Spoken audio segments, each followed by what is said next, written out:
Destroyer Squadron 3-1 change of command. I am Lieutenant Commander Jeremy Watkins and will be your MC for this morning's event. This marks the 37th change of command ceremony in the long and storied history of this squadron. The ceremony you will witness this morning is a time-honored tradition which formally restates the continuity of the authority of command. This naval tradition is unique in the world today. It is a transfer of total responsibility, authority, and accountability. Please rise and remain standing for the arrival of the official party, parading of the colors, our national anthem, and the invocation.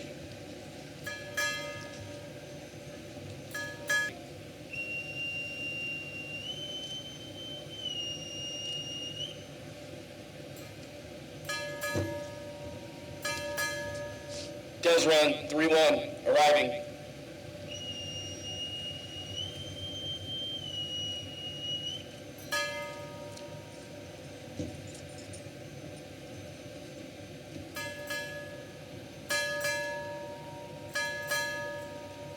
Naval Service Group, Middle Pacific, arriving.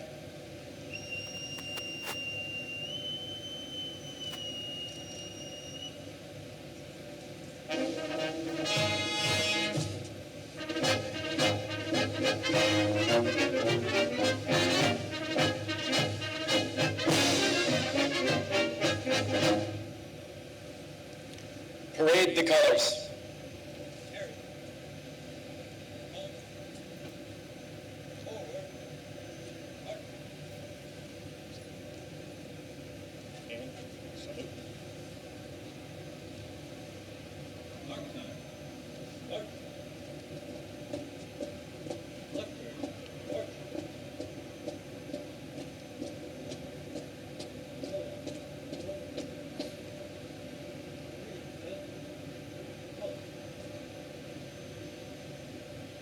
Ladies and gentlemen, the national anthem.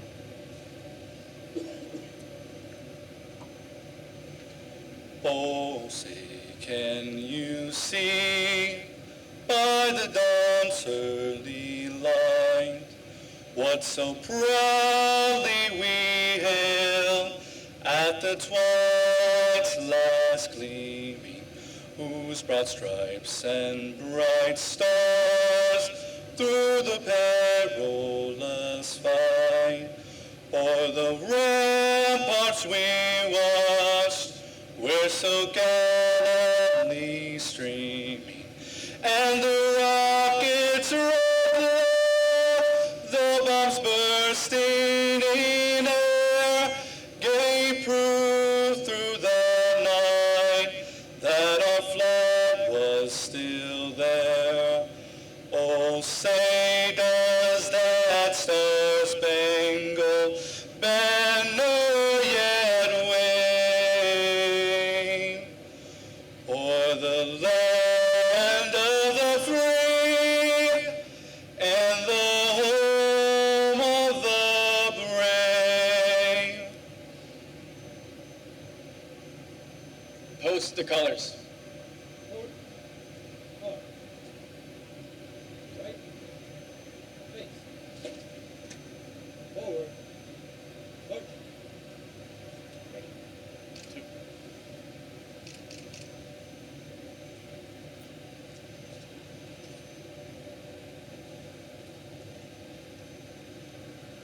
Side boys, post.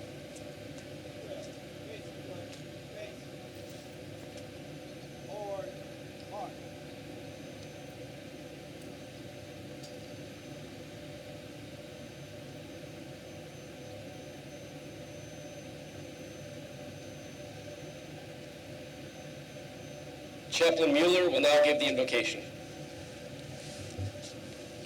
Let us pray. Almighty God, being in command of the United States Navy, a position full of responsibility, countless decisions, and not a position all can do. For the past 18 months, Commodore Lovely has commanded Destroyer Squadron 3-1, and led its sailors through various exercises, prepared and executed successful deployments of ships all around the world. We ask for your presence this morning as we honor him, and all that has been accomplished during his time in command. We thank you for his leadership and the impact he's had on all who have served at DESRON 3-1. We thank you for Mary, for her graciousness and kindness to all she meets, and the support she has given to Commodore Lovely and all the sailors and families of Desron 3-1. We thank you for Captain Bushnell and his willingness to serve and to lead and to take on the challenges and responsibilities of command today. Be present to the Lord during this ceremony and all that we do. Amen. Will the guests please be seated?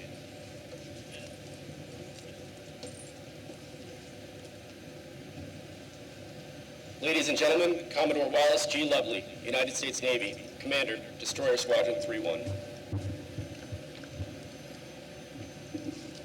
Hello and good morning. Welcome and thank you for sharing this wonderful event with us.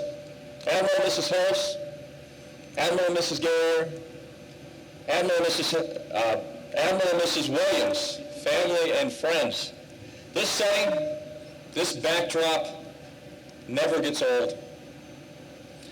Commander Jester, Commander Turner, O'Kane, and Michael Murphy look great. To my staff and the ceremony coordinators from the ships, well done. I first heard Seaman Martinez sing the national anthem at Michael Murphy's commissioning. He sang in front of thousands of people. I was astonished then, so was the CNO, so was SECNAF, so was Alan McCraven, so were senators and congressmen. Seaman Martinez, starring once again. The Pacific Fleet Band joined me on the Pacific Partnership, and were impressive at each and every event. Master Chief Gill, it's great to see you out front. To the band members, you've heard this many times and you'll continue to hear this. Nicely done. Thank you.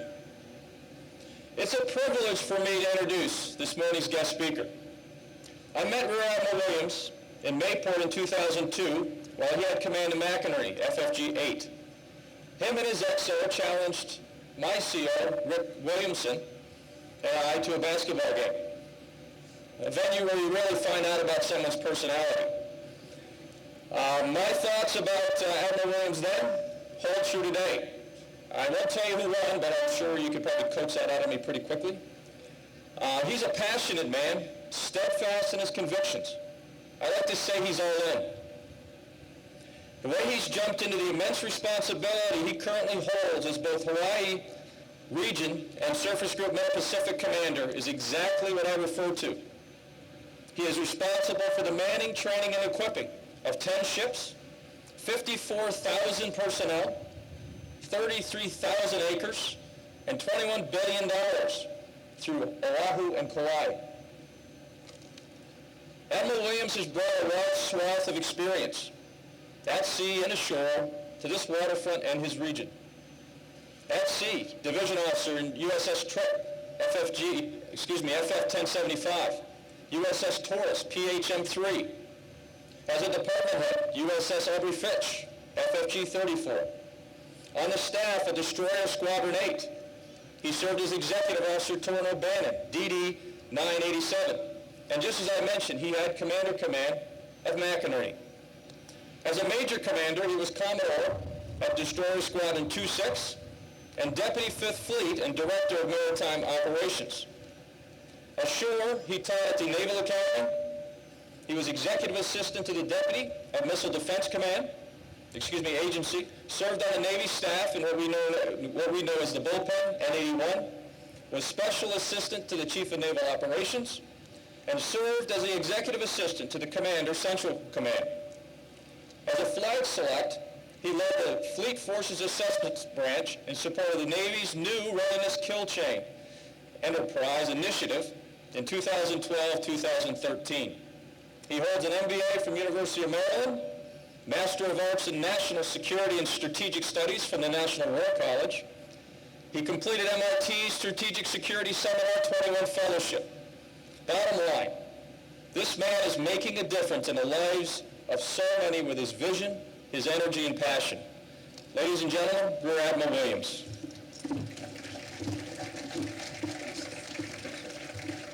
Thank you, Commodore. I appreciate those very nice words. I'm very humbled. Admiral Harris, Admiral Guerrier, fellow commanding officers, fellow flags, distinguished leaders and guests, our devoted family members, Destroyer Squadron 331, Sea Warriors, And ladies and gentlemen, aloha. And good morning. As Commodore Lovely said, you couldn't ask for a better setting here with our destroyers in this great tropical paradise.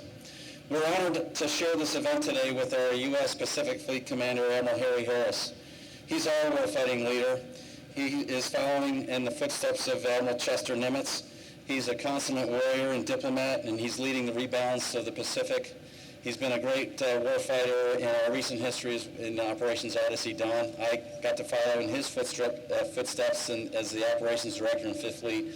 So it's a real honor to have you here, sir. I appreciate it. I know your time's very valuable. We're also joined by Deputy Commander Rear Admiral Bob Guerrier. He's a former Strike Group Commander and a Destroyer Commodore himself, leading COMDESRON 1-5 in Japan. He's very well known in our community, a great leader and very respected. Thank you for your time here, sir. It's important because our leadership is here in attendance, and they're giving us their time and attention and consideration. That's an important signal to us of how important this ceremony is. And nothing is more important right now than all of us as a family. So thank you. As Commodore Lovely said, great job to the band. We thank you for letting us have the band as well, sir. I'd also like to recognize the Lovely family with Bill and Carol Merritt traveling all the way from upstate New York.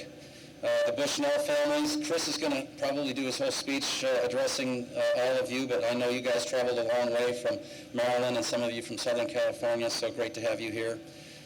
Not sure what your agenda could be besides welcoming and farewelling these great leaders, but could be trying to escape those sub-zero temperatures back on the mainland. In any event, it's great to have you here. Families are important to us. We all know that. They're a very vital part of our readiness. And without you, we could not have the resilience to stay the course and focus on the mission. So we appreciate you all being here. Today we're going to recognize Commodore Lovely and his wife Mary. Like Maury said, we've known Wally for many years. We've had professional associations and friendships since the 90s. I want to talk about the importance not only of everything that Wally and Murray have done for our squadron and for our Navy and for our Ohana here on the island, but I'd also like to talk about the importance of their mission and the Destroyer Squadron. And we're also going to then obviously turn the reins over to Captain Bushnell and acknowledge his family. Right now you're probably seeing a big smile on Chris Bushnell's face and a fake one on Wally's. It's customary for the outgoing commander to go through all these motions, but I can tell you it's a very emotional time for him right now.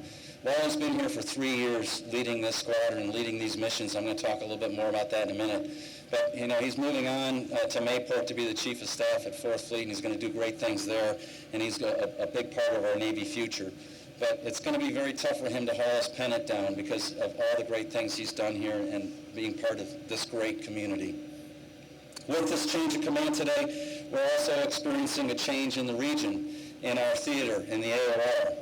This change of command, I think, is actually part of a greater strategic initiative that Admiral Harris is leading, which is what we call our rebalance here in the Pacific.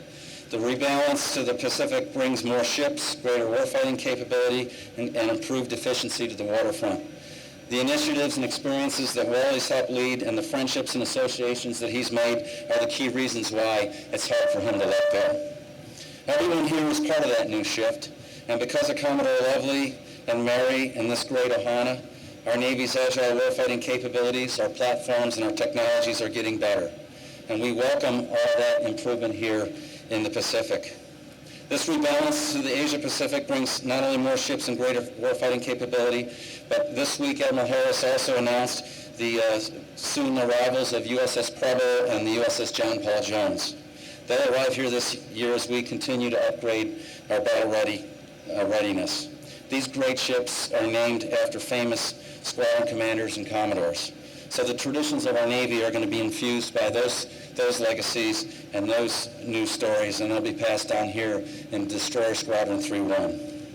So today, we are here in a time-honored tradition to say aloha and farewell and following seas to a strong leader, a mentor, and a coach, and to welcome a new leader and coach our team. As I said, saying farewell to Wally will not be easy. He's trusted. He's loyal and he's passionate about taking care of our team. He believes in cooperation, not rivalry. He wanted every one of his 8 ships to have the same types of opportunities to excel, and they have. He's taught our young officers and our experienced officers alike what it means to be ready. And he's ensured that our enlisted crew members are also trained and prepared. He wanted each ship to be able to share in the limelight when the opportunity arose. And at the same time, in respect to all the growing operational commitments and the constraints of different deployments, like a good coach, he tried to share the burdens and share the load and give equal weight to all his ships. And he did that marvelously, like a COMDESRON commander should. He's part of a heritage and a long line of surface warfare officers here at Destroyer Squadron 3-1 and our Navy. Many surface leaders who have served with distinction throughout our Navy's history. Commodores and commanders like them have the responsibility of synthesizing, building cooperation within a diverse team. They promote speed of trust, speed of decision, accountability, and mutual understanding, especially under strenuous conditions. That speed of trust and speed of decision is a weapon. Those qualities are important in times of peace, but they're essential in times of war. And they make the difference between victory and defeat. History is important in helping us see the past, to understand the present, and to help maybe make predictions in our future. We can go back over almost 100 years to 1919 when we first had our first destroyer squadron. And then it was after World War I where the Navy and its post-war force decided to take torpedo vessel destroyers and put them into several groups. During World War II, our Navy learned that surface action groups were badly needed to bring the mass fire and bear the right arms across a spectrum of anti-submarine warfare, air defense, amphibious support, and land attack, and what we call today strike. These missions had to be orchestrated and coordinated as they do today, not only so that we could mask those fires against an enemy, but so that we could also complement the other communities and our joint partners in service efforts. During World War II and today, the COMDESRONs are a very important part of our United States Fleet battle force. Our missions have grown and they're still growing, and as the challenges from rival navies expand, we'll have to outpace those potential challenges. So we remember that history here and across the Pacific. Just like the destroyers that fought at Coral Sea, Midway, Guadalcanal. During World War II, Admiral Bill Halsey, one of our leaders here from 3rd Fleet when he was stationed in Pearl Harbor, one of our greatest naval officers, built a deep-knit association forged by meaningful and valuable experiences with then Commodore Arleigh Burke. That trust and cooperation was an intangible that became a very valuable weapon. 30-knot Arleigh Burke was his call sign, and he was credited for innovative, strategic, and independent thinking. He succeeded in not only warfighting, but also coalition building that helped add to his illustrious career. On November 25th, in 1943, at the Battle of Cape St. George, his squadron took on 6 enemy destroyers in what was described by tacticians and historians as the almost perfect surface action. Burke's destroyers sank all the enemy destroyers that came in harm's way. Admiral Halsey said about Burke that Burke provided the fire of leadership that fused a squadron of destroyers into a superb combat organization, a real fighting outfit with that vital combat ingredient that we know as fighting spirit, which extended beyond the individual ship and created a sense of pride and loyalty in the entire squadron. Each ship was good, but with the squadron they were better. And each ship contributed to a much higher standard, and each ship strove to live up to that reputation by the whole squadron. So 70 years later, we were proud to call our destroyers the Arleigh Burke class. And like our great leaders, as Admiral Burke and his strategic visions, those are passed on to great leaders like Wallace. These visions are based on commitment, cooperation, trust, and warfighting expertise. And because we're not in World War II anymore, we thankfully don't have some of the same challenges that Bill Halsey or Arleigh Burke had, but that doesn't mean we can't strive on to carry their traditions. And we still need to shape the theater, and we still need to build partnership capabilities, and through that trust and cooperation, we also need to be ready to fight. Commodore Lovely has been a part of that tradition in our Navy operations and exercises here in Pacific Fleet. Recently, as mission commander, Captain Lovely led the Navy's Cooperation Afloat Readiness Training, or otherwise known as CARAT. He did this in 2013. And this year, in 2014, he led our Pacific Partnership missions. These are important missions, not only to prepare us and improve our training readiness, but they're important in theater security cooperation, partnership building, that gain us important strategic access and influence that are part of this rebalance. He's helped improve tactical warfare readiness in our COA series of exercises, where we not only certify our deployers for deployment, but we also advance our technical skills and work on our doctrine, tactics, and techniques. So his ships are going to be ready this summer to participate in one of the largest maritime exercises known as Rim of the Pacific 2014. His frontline ships are the largest destroyer squadron in the Pacific, and Destroyer Squadron 3-1 has optimized these resources and maximized their work ethic under Captain Lovely's leadership. They build that trust, accountability, understanding, and readiness. So with all these achievements, Commodore, Captain Bushnell may feel as if there's not much to do now. Yeah, right. Chris is no stranger here to the Pearl Harbor neighborhood and community. He had command of the USS Paul Hamilton. He's already been at the driver's seat as an acting Commodore for months at a time during the times that Commodore Lovely was forward doing Carrot and Pacific Partnership. He's done a lot of the man train and equip work, and he's ready to help lead COA. He's a proven professional who cares passionately about our mission and his shipmates. He and Jen have forged a great family relationship here in Pearl Harbor, and he knows what it takes to rebalance our fleet as the new ships come and integrate with us and as our AOR becomes a greater focus. We are expanding training and readiness here in the Middle Pacific. We have the best testing and training facilities, and I think the world's best missile range and Pacific missile range facility on Kauai, and we have the greatest fleet support and quality of life here at Joint Base Hickam. So COA and RIMPAC are steps that are taking that combined arms and that greater air-sea battle focus and translating it into action. Part of the CNO's tenets, warfighting first, operate forward, and be ready. So Commodore, I thank you for that. We will see increased opportunities to work with the Marines, the Army, and the Air Force, and the Coast Guard due to your efforts. Captain Bushnell, you bring the right skill set and talent. Jen, we appreciate your family spirit and your leadership on the waterfront to make us more resilient as part of our readiness initiatives. And we look forward to what lies ahead, and we welcome both Chris and Jenny into the driver's seat here and the best duty station and home port here in the Navy. Wally, Mary, we thank you for everything you've done, for your tremendous legacy as you leave. The trust that you have built, fostered, and maintained here on the waterfront won't be forgotten. You care for our sailors, our families of the Squadron and MidPac, and you'll be long remembered.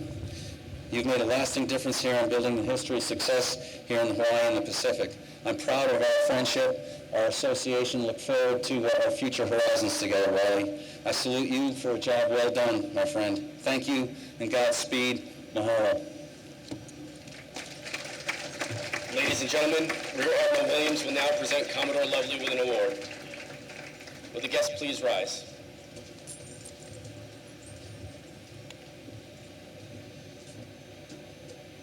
The President of the United States takes pleasure in presenting the Legion of Merit Gold Star in lieu of Second Award to Captain Wallace G. Lovely, United States Navy, for service set forth in the following citation. For exceptionally meritorious conduct in the performance of outstanding service as Commander Destroyer Squadron 3-1 from July 2012 to January 2014. An extraordinarily inspirational and resourceful leader, Captain Lovely masterfully led his squadron and staff to a superlative record of operational achievement and mission success. His tireless mentorship, attention to detail, and energetic leadership on the Pearl Harbor waterfront has instilled long-lasting excellence. He provided sound leadership as the mission commander for Cooperation Afloat Readiness and Training 2012 and Pacific Partnership 2013, leaving both missions positioned for future success. His awareness of cultural sensitivities, fluency in our national security strategy, and strong relation-building skills ensured the continued success and fruitfulness of combined exercises with participating Southeast Asia and Oceania countries, including Singapore, Thailand, Malaysia, Bangladesh, Indonesia, Cambodia, Philippines, Samoa, Tonga, Papua New Guinea, Republic of Marshall Islands, Kiribati, and the Solomon Islands. His vast operational expertise and acumen facilitated the transformation of the Naval Surface Group Middle Pacific exercise into a Third Fleet Independent Deployer Certification event. By his outstanding leadership, keen judgment, and loyal dedication to duty, Captain Lovely reflected great credit upon himself and upheld the highest traditions of the United States Naval Service. For the President, T.H. Copeman, Vice Admiral, United States Navy, Commander, Naval Surface Force, U.S. Pacific Fleet.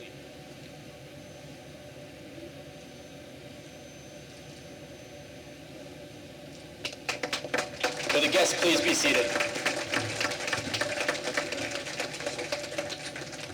Ladies and gentlemen, Commodore Wallace G. Lovely, United States Navy, Commander, Destroyer Squadron 3-1.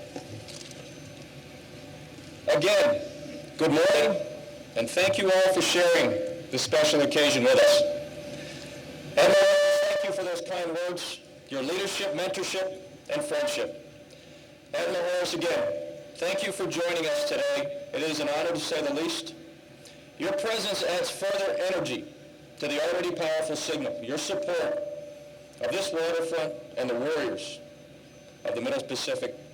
Thank you. No matter how I've tried to recess today, the inevitable change of command just kept rolling in.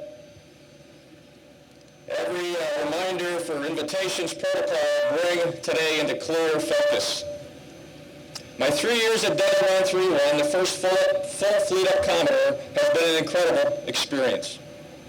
There are so many special people who have made this tour a life memory. Many are here today. First and foremost, the sailors representing each of the Desron ships, with the exception of Hopper, who stands watch in the 5th Fleet. Desron Sailors of the Year are seated in the audience. They have been selected not only for their individual prowess, but also for the part they play in team building in each of these ships. Please stand and represent your team. Sailors of the Year. Well, we've got one. There they are. They're in the back. Step forward, please. Good. Thank you all.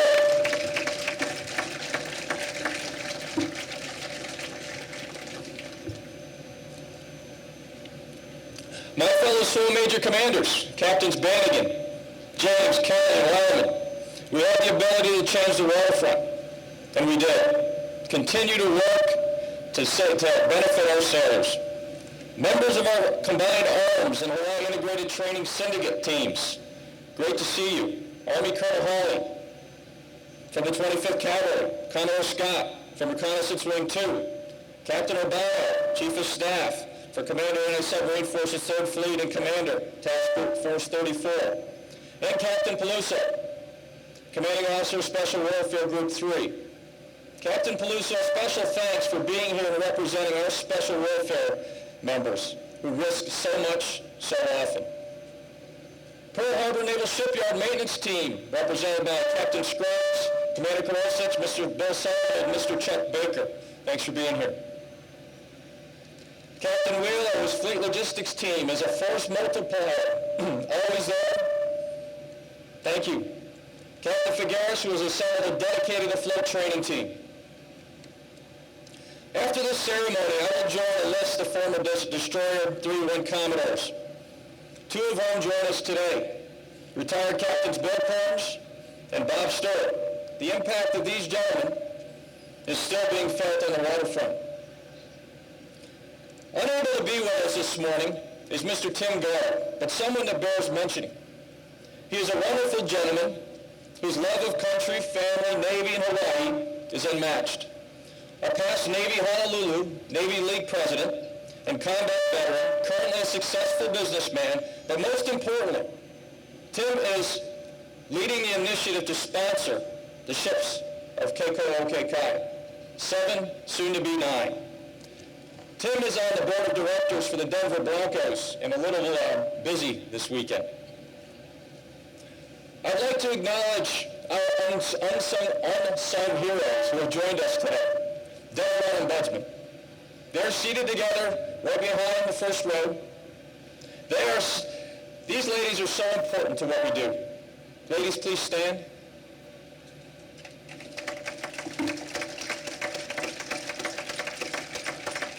Thank you.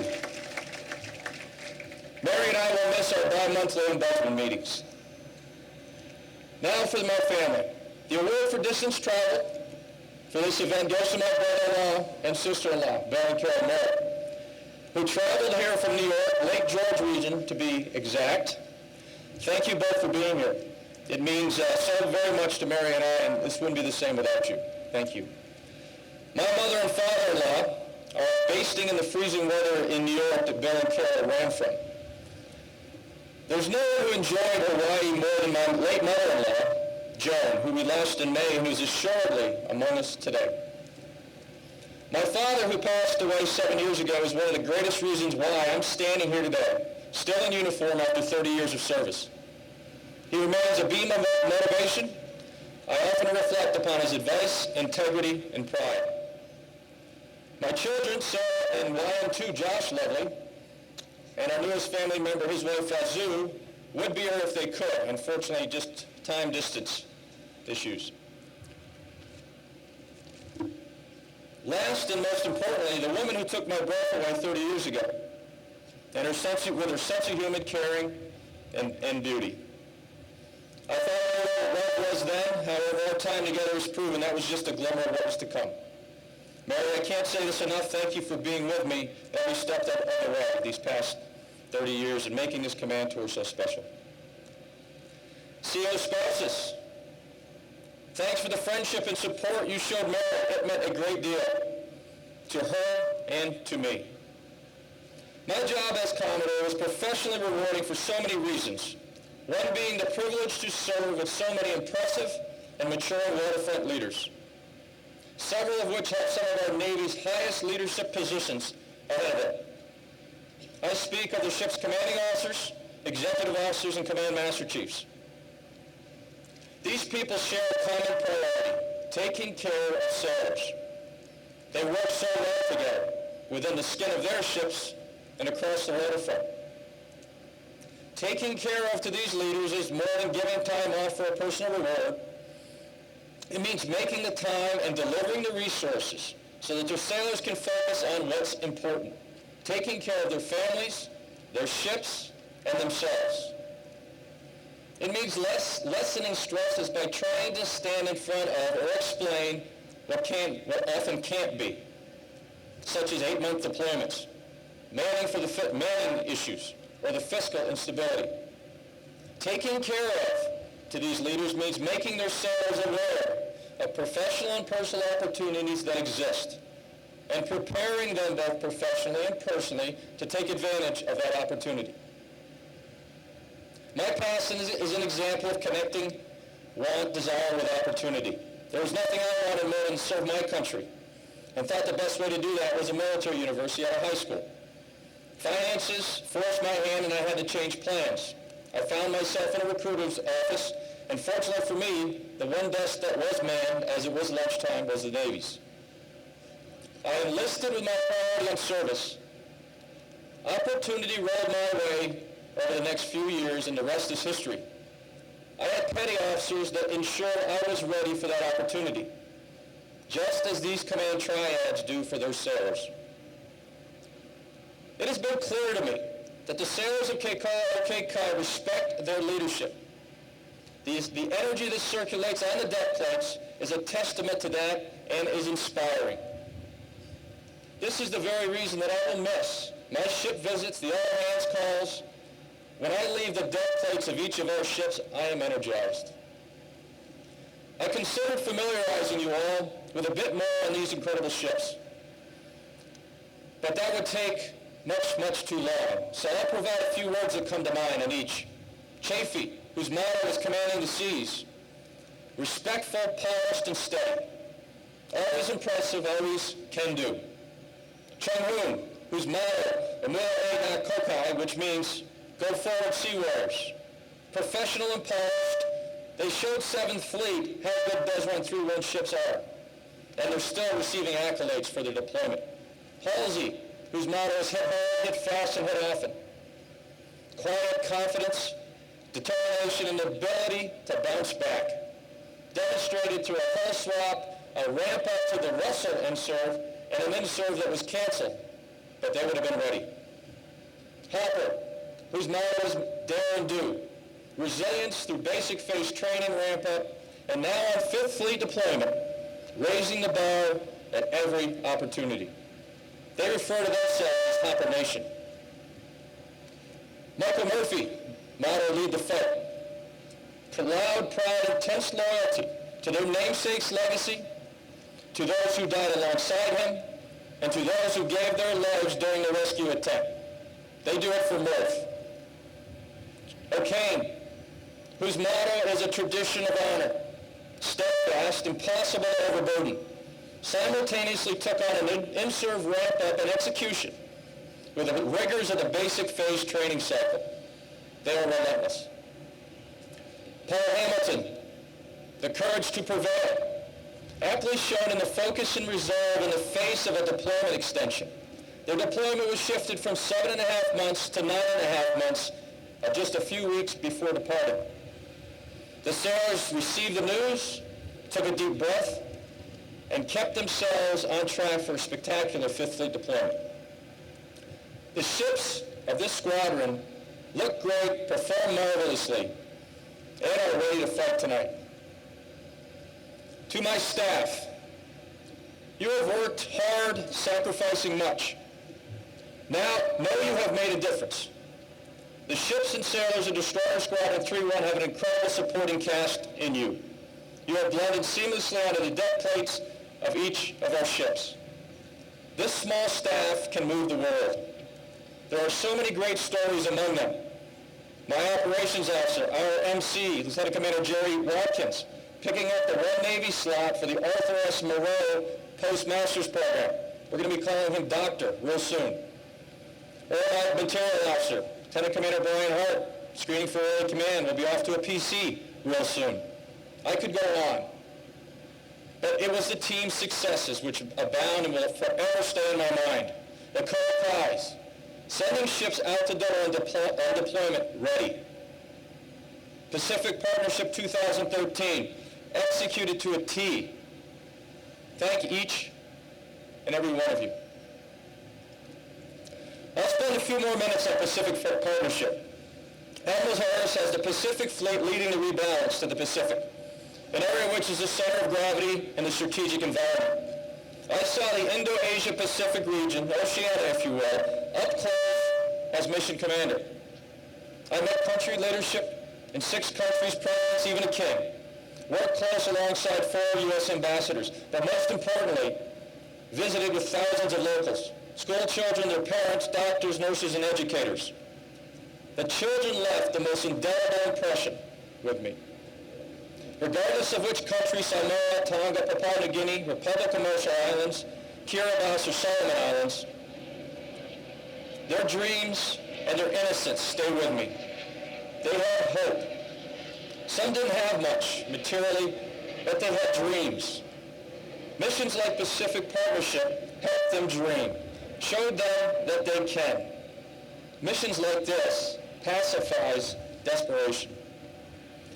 Needless to say, I had a deployment of a lifetime and understand why this area of the world is rightly receiving our strategic focus. To the captains, the destroyer captains of Keikoa, Kai, again, each and every one of you have your ships looking great and your sailors impressive. Over the last week, I stood in front of every sailor in COMDESRON 3-1 with the exception of Hopper, as the logistics would have been a little difficult to pull off. And I could sense through their smiles and attentiveness determination born from the pride that they have in their ships and their teams. Working alongside sailors is why I couldn't wait to get to work in the morning. I have told you all many times that my job is not to relive Commander Command, but give you the opportunity to build, foster, and lead great teams.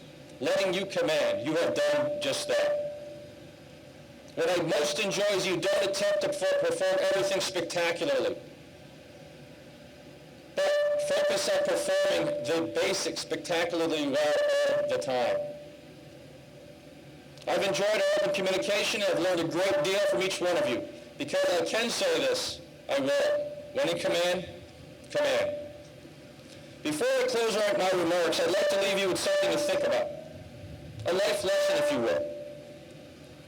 A dynamic man, we'll call him Mike, whose life was dedicated to teaching, was dealt a severe blow when he received the news that he had ALS, Lou Gehrig's disease, and unfortunately not long to live.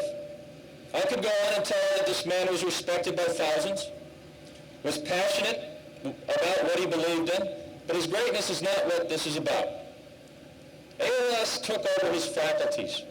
He needed to breathe with the assistance of a respirator. You see, ALS turns involuntary functions voluntary. And this disease also keeps one's brain perceptive. Mike knew all that went on around him. There's nothing he wanted more than to be at his son's wedding. An only child, he willed it.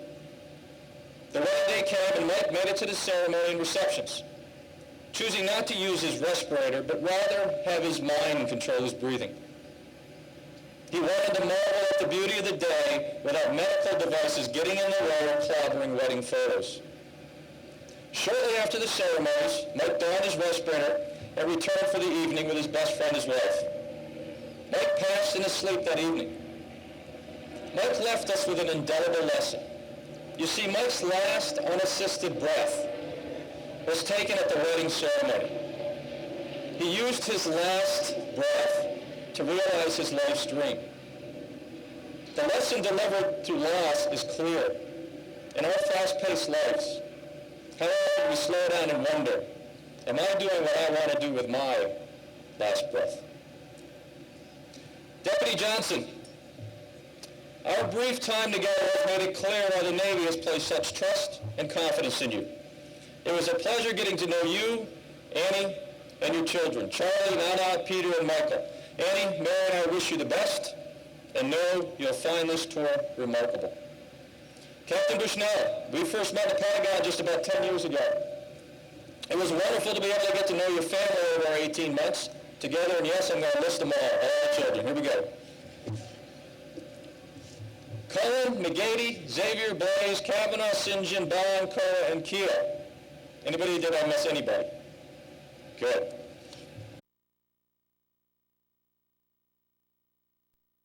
Minimizing any drastic change in direction that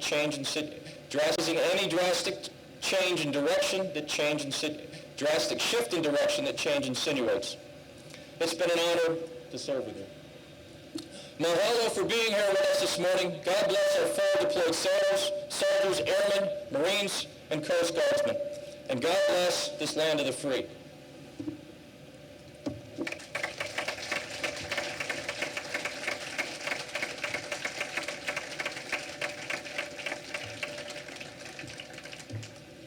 I'll now read my orders. From the Chief of Naval Operations to Captain Wallace G. Lovely, United States Navy, Subject Buper's Order number 1983. When directed by Reporting Senior, detaching January from duty as Commander Destroyer Squadron 3-1, signed C.A. Colwell, Rear Admiral, United States Navy Commander, Navy Personnel, Command. Commander Turner, haul down my pennant. Aye, sir. Officer at the deck. Haul down the forward tray on pennant. Aye, sir.